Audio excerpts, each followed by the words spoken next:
Hello friends, welcome to my channel. ఈరోజు ఈ విధంగా బర్త్డే పోస్టర్ ఎలా రావాలో నేను మీకు ఒక ప్రాంప్ట్ చూపిస్తాను. చాలా సింపుల్గా ఈజీగా ఉంటుంది. వీడియోని స్కిప్ చేయకుండా ఎండ్ వరకు చూడండి. కొంచెం మిస్ అయినా కూడా ఇలాంటి పర్ఫెక్ట్ పోస్టర్ అయితే అస్సలు రాదు. సో స్కిప్ చేయకండి, నేను స్టెప్ బై స్టెప్ చూపిస్తాను. ఫస్ట్ ఈ ప్రాంప్ట్ యూజ్ చేయండి. స్టార్టింగ్లో ఈ ప్రాంప్ట్ ఇవ్వండి అండ్ నెక్స్ట్ ఈ ప్రాంప్ట్ తీసుకోండి అండ్ ఇక్కడ నంబర్స్ వైజ్గా స్టెప్ బై స్టెప్ చూపిస్తాను. ఫస్ట్ ఇలా ఇవ్వండి, face and look do not change అని చెప్పి ఈ ప్రాంప్ట్ ఇవ్వండి. ఇప్పుడు సెకండ్ చూపిస్తాను. సెకండ్ ఈ ప్రాంప్ట్ తీసుకోండి, సెంట్రల్ పోర్ట్రైట్ అని కింద ఈ విధంగా ప్రాంప్ట్ ఇవ్వండి.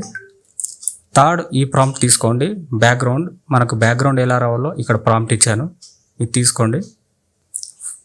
Fourth prompt side cutout. Side cutout use photo 2. Second photo ఎలా రావాలో కింద ఇచ్చాను, అంటే స్టాండింగ్ ఇమేజ్ అనమాట. ఫిఫ్త్ది బాటమ్ క్రౌడ్. బాటంలో క్రౌడ్ ఎలా చూపించాలో దానికి సంబంధించిన ప్రాంప్ట్ ఇది, ఇదొకటి తీసుకోండి. నెక్స్ట్ సిక్స్త్ వన్ టాప్లో టెక్స్ట్ ఎలా రావాలనేది ప్రాంప్ట్ అనమాట. ఇక్కడ హ్యాపీ బర్త్డే ప్రవీణ్ అన్న నేను ఇచ్చాను. సో మీరు ఏం పేరు పెట్టాలనుకుంటున్నారో ఆ పేరు టైప్ చేయండి. ఫైనల్గా seventh prompt style and quality ఎలా రావాలో ఇక్కడ కింద నేను ఇచ్చాను, సినిమాటిక్ లైటింగ్ వైబ్రెంట్ కలర్స్ అని. హ్యాష్టీస్గా ఈ టెక్స్ట్ తీసుకోండి. సో ఇది మొత్తం ఫైనల్ ప్రాంప్ట్ అనమాట. ఈ ప్రాంప్ట్ని టోటల్గా కాపీ చేసుకోండి. చాట్ జీపీటీలోకి వెళ్ళి ఈ ప్రాంప్ట్ మొత్తం పేస్ట్ చేయండి. ఇక్కడ అటాచ్మెంట్లో 2 ఫొటోస్ ఇవ్వండి, స్టాండింగ్ ఫుల్ ఫోటో అండ్ మీ ఆ ఫోటో ఉంటే ఆ ఫోటో ఇవ్వండి. నెక్స్ట్ సెండ్ ప్రాంప్ట్ అని క్లిక్ చేయండి.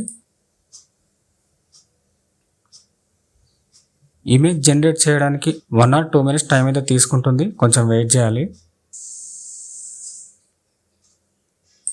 ఇక్కడ చూసారుగా ఫ్రెండ్స్, ఫోటో ఎంత బాగా వచ్చిందో. సో ప్రాంప్ట్ ఇలా మొత్తం కరెక్ట్గా ఇస్తే సింపుల్గా ఇంత చాలా బాగా వస్తుంది. ఒకవేళ మీకు ఈ ప్రాంప్ట్ కావాలంటే ప్రాంప్ట్ అని కామెంట్ పెట్టండి, నేను మీకు రిప్లైలో ఇస్తాను. ఈ వీడియో మీకు నచ్చితే లైక్ చేయండి, మన ఛానల్ని సబ్స్క్రైబ్ చేసుకోండి.